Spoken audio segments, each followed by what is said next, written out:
บุญน้ำไม่ได้ให้สังฆทานจะทำสังฆทานจะทำบุญ มื้อนี้น่ะเฮาก็บ่ได้เตรียมตัวอีช่างมาเนาะเฮาลงมาฮอดเชโนแล้วได้จังฮู้จักน่ะมีแต่ว่าอันเว้าลิสิกินทานนำถ้าพ่อเพิ่นแสนนึงเด้อเอ้ยอ่ะกินทานนำบอกเพิ่นนะ บ้านเอ้ยน้องน้องกินทานเต็มเถาะลงเห็นไหมเขาหา แล้วนั่นล่ะพ่อเพิ่น เขาดูดีเป็นทุกข์ให้เขาห้างเขามีเขาร่ำเขารวยได้ลุงปานเอ้ย เขาการน้ำกระเถาป่าน ซื้อได้ไหม ซื้อกำไทย ว่าได้มาก ระเถา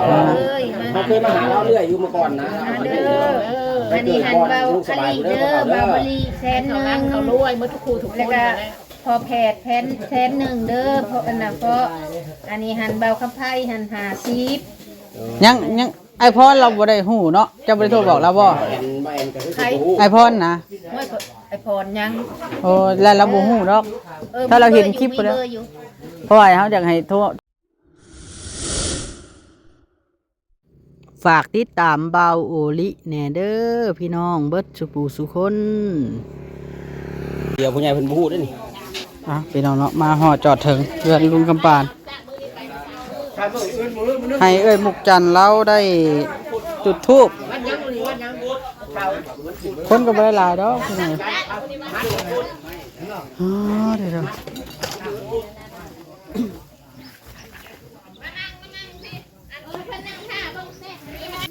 นะสบายดีเด้อสบายดีพี่น้องเนาะมื้อนี้เบาหลีมางานศพของพ่อลุงคำปานผู้เพิ่นเป็นโรคพาร์กินสันนั่นแหละพี่น้องเป็นข้าวเศร้าสลดใจเอ้ยมุกจันทร์ได้โทรบอกตั้งแต่ตอนเช้าแล้วก็มาฮอดแล้วตอนอีกบ่ายๆเพิ่นก็สิไปส่งสการพี่น้องเนาะฝากถึง FC เบิร์ดทุกคนที่เคยติดตามแล้วก็ซอยเพิ่นก็พี่น้องเอ้ยเนาะถือว่าเป็นสิ่งที่น่าสลดใจที่สุดมันพี่น้องเอ้ยจากไปอย่างบ่มีวันกลับคืนมา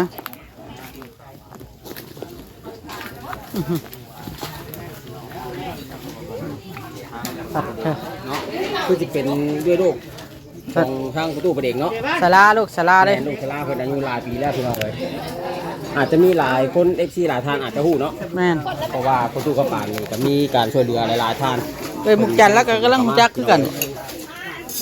เพื่อไม่ทันอ๋อบ่ยากนะมั้งใช่ลูกหลานเพิ่นน่ะ ใช้อันหม่อม เจ้าก็ได้มา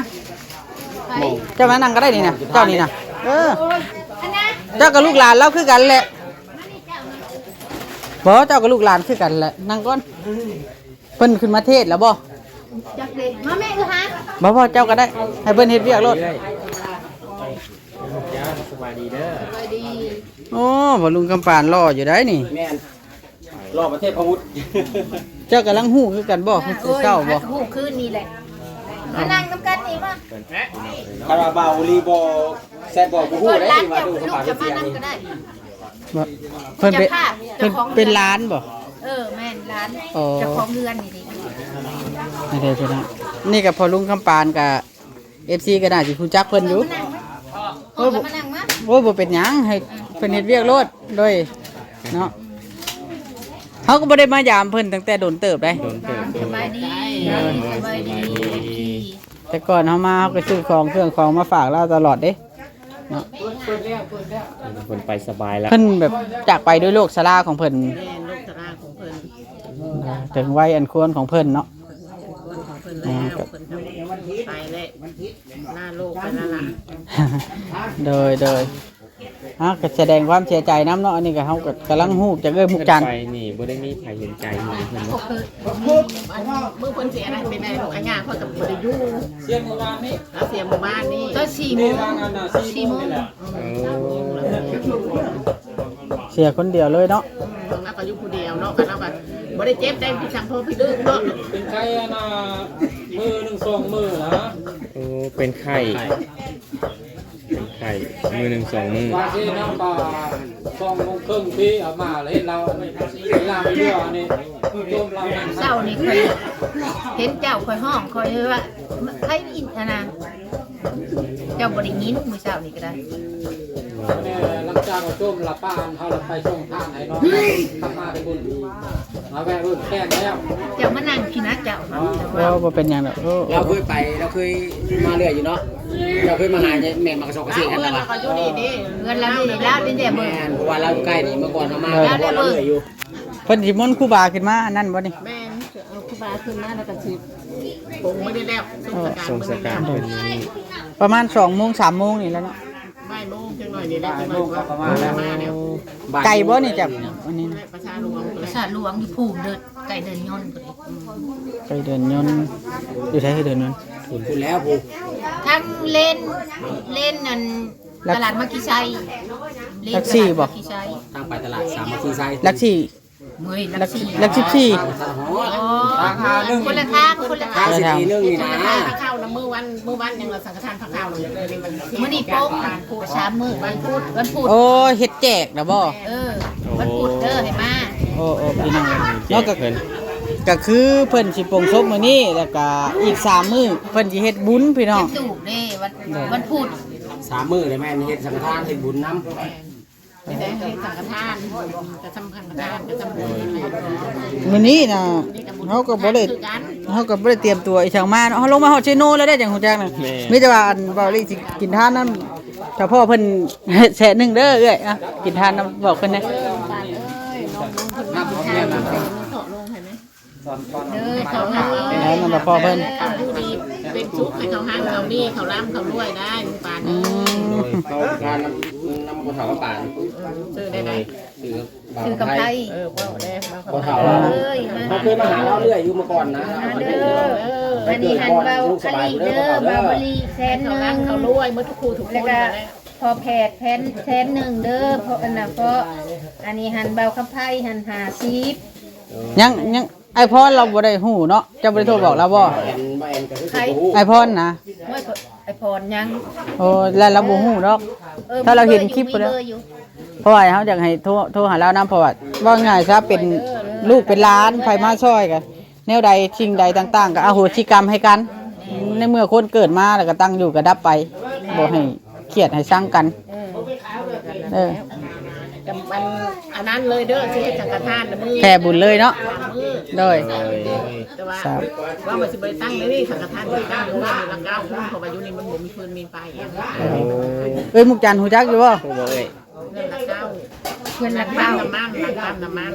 รักเก้าปั๊มน้ำมัน โอ้หลักเก่าหลัก10เด้ หลังปั๊มน้ำมันนี่เด้นี่ชื่อที่บางเราเฮ็ดโรงเรียนจีนนี่เด้ โดย โอ้อยู่หันบ่ แล้วเราบ่มาได้ โดยอ่ะโอเค โดยเข้าใจเด้อ ลายเด้อ นี่ นี่ก็เป็นอันนั้นพี่น้องเนาะ เป็นการเฮามากินทานแบบจับจุดเลยเฮาบ่ได้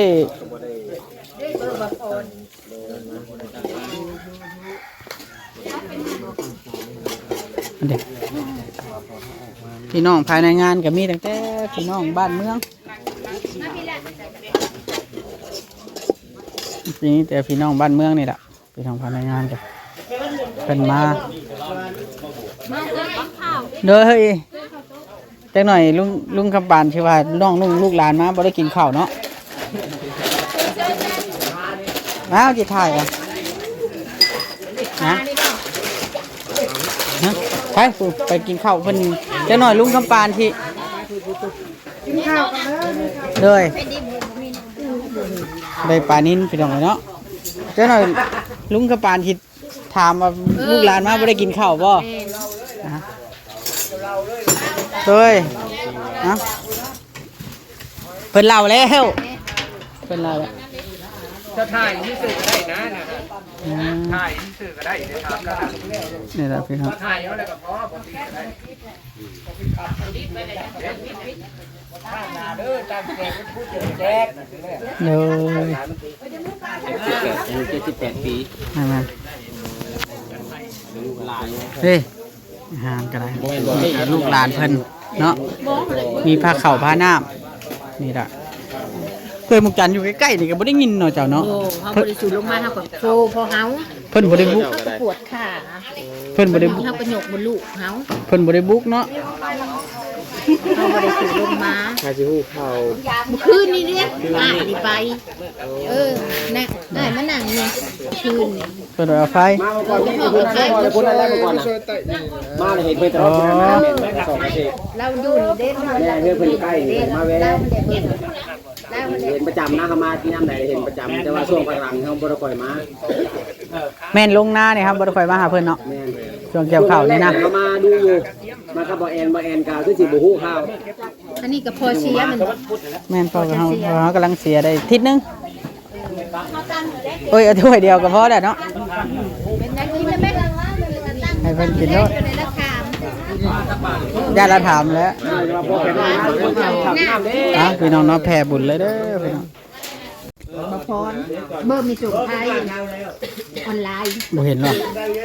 เขาก็จะเบิ่งอยู่ในคลิปดอก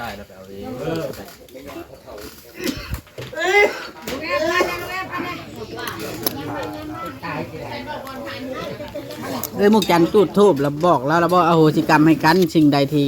ผิดพลาดต่อกัน บอกว่าเลยดิ จังหน่อยเราตาบ่รับได้ บอกเลยดิ แม่นต้องสิ่งใดเคยผิดพลาดก็อภัยให้กันเนาะบั้นตอนสุดท้ายเขาก็ต้องไปบ่อนเดียวกันบ่ให้ถือช้ากัน บอกเลยแล้ว นี่แหละคนเฮาบ่จำเป็นต้องกินต้องฆ่ากันดอกสุดท้ายก็ตายคือกันเบิด ตายเองเนาะ บ้าให้ตายเองก็ตาย ตายก่อนเล่าหนึ่งเล่าไปก่อนเฮาพวกเขาจะบริลุกเรื่องอย่างอยู่ได้ พี่น้องเนาะสำหรับคลิปนี้นะเบาที่จะได้ขอโตวกันบัดนี้พี่น้องเลยฝากกดไลค์